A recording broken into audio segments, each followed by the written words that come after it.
Samantha had been married to Chris for 4 years when everything changed. Chris got into a serious car accident. It was bad. He needed major surgery on his hip and was hospitalized for a while. First, he was in the ICU, then transferred to a regular room. He was barely able to move, and Samantha was doing everything for him. She visited the hospital every day, even though she couldn't stay overnight because they had 2 small kids at home. Still, she did her best to be there for him.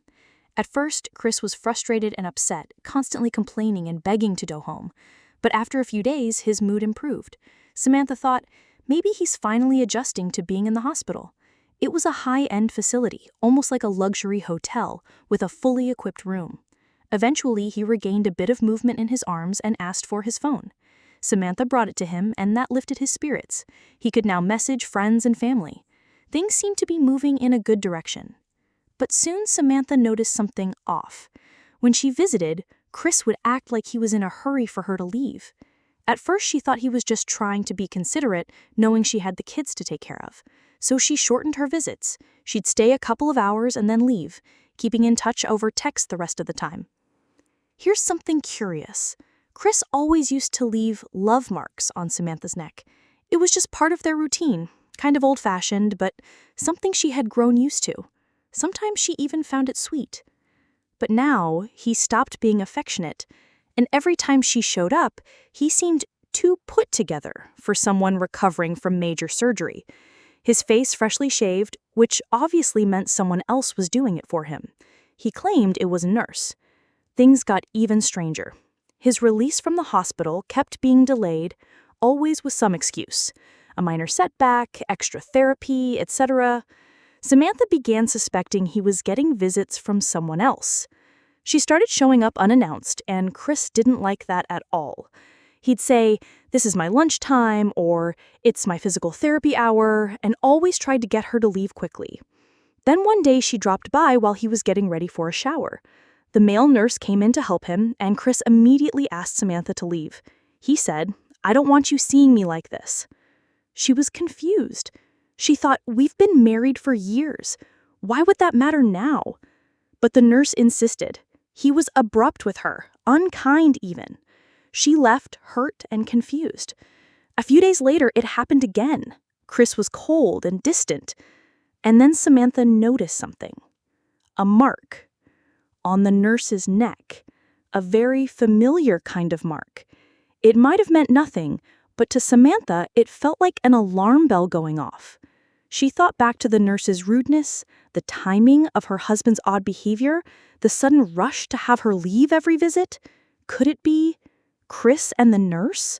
She shook her head. She told herself, no, that's impossible. Chris was set to be discharged the next day. Samantha figured, we'll leave this behind and never deal with this guy again. But the next day when she arrived to pick up Chris, he was gone. The hospital staff told her he had already been discharged. He hadn't come home. He hadn't even messaged her. Worried, she tried calling him. Nothing. The next day, she got a voice message. It was Chris. He said he had developed feelings for the nurse and was now living at his place. Just like that, he left everything.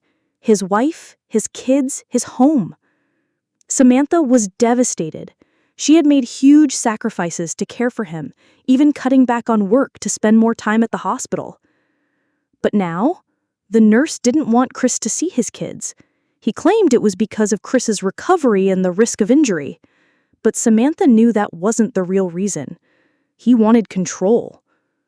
Chris asked for a separation. At first, Samantha refused, but after talking with her family, she agreed and gave him the divorce. He went almost 8 months without seeing his children. Then, out of the blue, he showed up at her apartment. He said he wanted to come back. Why? Because the nurse had taken advantage of him financially. While Chris was still recovering and unable to move much, the nurse had gotten him to sign over documents, power of attorney, financial control. He drained everything. Luckily, Samantha had kept her share and the apartment. Chris had kept another property which now belonged to the nurse. Chris was fighting in court to recover what he lost, and now he wanted to return to Samantha. He claimed, I never actually did anything physical with him. It was just attention and affection. Trying to argue that it wasn't betrayal. Of course, Samantha didn't take him back. Now, he lives alone in a rental apartment, still in physical therapy from time to time, and trying to rebuild his life. He sometimes tells Samantha, "If you had come back to help me recover, I wouldn't have these long-term effects." But all she thinks is, "Really, Chris, spare me." She has since remarried, is doing great, and is finally at peace.